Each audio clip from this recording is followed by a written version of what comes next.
sendiri pernah mengalami, sebenarnya ada beberapa sih, cuman ya mungkin saya pernah mengalami juga yang lebih ke arah namanya phishing ya tekniknya.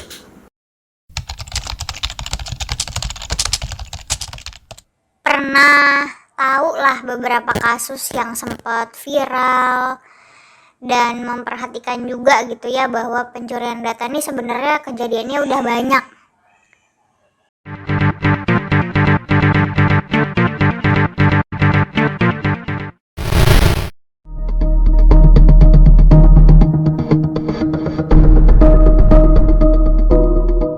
Perkembangan zaman membuat kehidupan manusia tidak dapat terlepas dari peranan teknologi dan internet.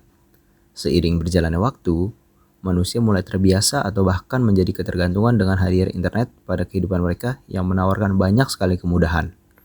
Berdasarkan data, jumlah pengguna internet di Indonesia hingga kuartal 2 tahun 2020 sudah mencapai sekitar 196 juta pengguna, atau setara dengan 73,7% dari populasi penduduk di Indonesia. Namun, perkembangan jumlah pengguna internet tidak diiringi dengan pengetahuan yang cukup mengenai perlindungan data diri mereka sendiri. Belajar dari berbagai negara, seringkali data user atau pengguna aplikasi itu digunakan untuk kepentingan-kepentingan yang di luar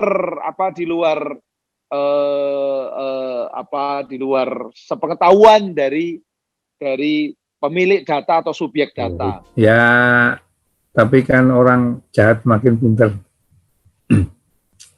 Banyak ilmu-ilmu ngehack yang mungkin makin lama makin canggih. Nah, itu yang harus kita ikutin juga kan.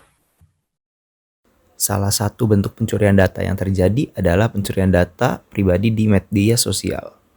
Baru-baru ini muncul sebuah tren di aplikasi Instagram dengan fitur @yours yang membuat para pengguna Instagram secara tidak sadar mengunggah data diri pribadi mereka yang seharusnya mereka rahasiakan. Kemunculan fitur @yours pada Instagram membuat banyak oknum yang mengambil kesempatan untuk mencuri data diri para pengguna tren tersebut, seperti nama panggilan, foto KTP, foto tanda tangan, nama orang tua, dan lainnya. Selain dari media sosial, bentuk lain dari pencurian data diri yang masih marak terjadi disebabkan karena kebocoran data. Karena sebenarnya meyakinkan juga gitu, dia sampai tahu semua data kita, jadi kita percaya kalau itu adalah pegawainya si Jenny resmi gitu. Terus udah aku kasih tahu, ternyata pada akhirnya gini sih, aku menemukan duit aku ditransfer ke rekening lain, jadi tabunganku hilang semua di situ, dan ternyata oknum ini apply pinjaman ke aku gitu. Jadi sekarang namaku jelek ya di BI checking. Jadi aku tracknya itu punya pinjaman, padahal itu sebenarnya bukan aku yang apply pinjamannya. Menurut pengamatan ini ya, yang pertama kali dicuri adalah data di Facebook.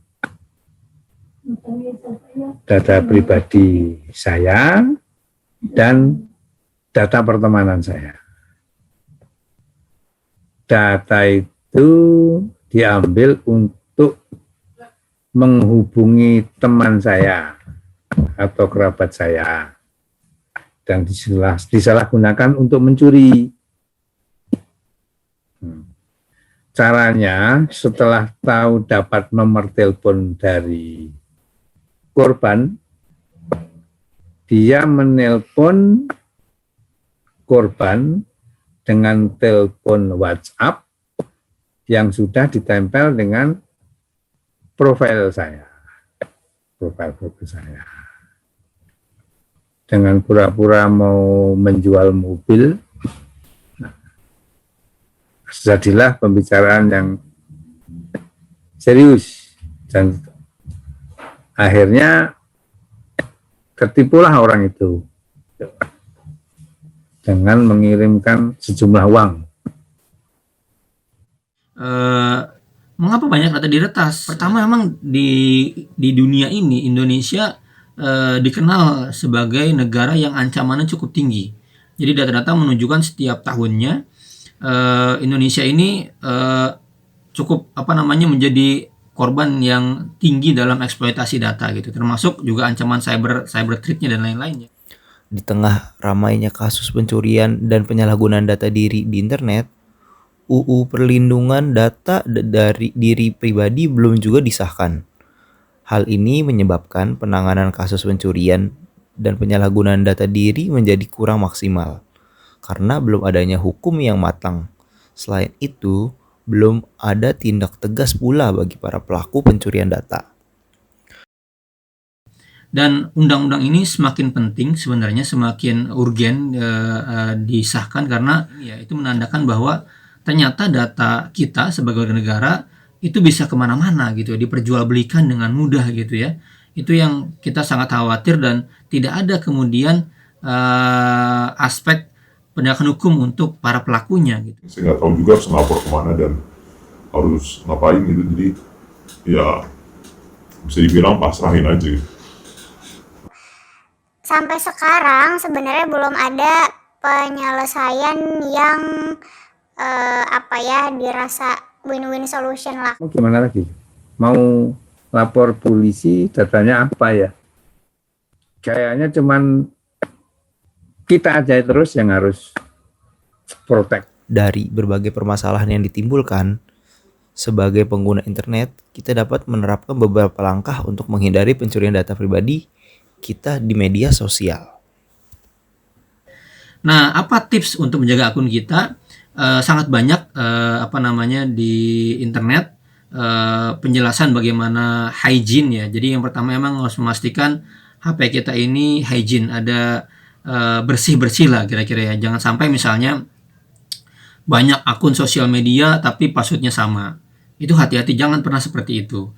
Yang kedua misalnya kalau backup misalnya selalu backup dengan email yang terenkripsi, pemulihannya misalnya. Jangan pakai email-email yang tidak terenkripsi. Kemudian selalu menggunakan two-way verification untuk mempersulit pencebolan data ya. Dan yang kalah penting menyusun misalnya password dengan kalimat password yang panjang, sulit, melibatkan misalnya ada karakter, ada angka gitu ya, ada huruf kapital dan lain-lain, dan juga rutin. Jadi jangan misalnya bertahun-tahun udah ganti, enggak. Kalau bisa misalnya setiap sebulan sekali ganti password gitu ya. Dan yang berikutnya adalah belajar, coba-coba buka-buka, baca-baca, riset bagaimana agar teman-teman aman akun-akunnya. Seperti itu ya. Dan jangan sampai kita mengumbar data di handphone gitu yang berbahaya, itu jangan sampai. Dan kalaupun mau misalnya ada data penting, simpan di cloud ya, simpan di komputasi awan yang agak secure, agak aman. Sehingga ketika HP diambil, diserang, kita punya backupnya, kira-kira seperti itu.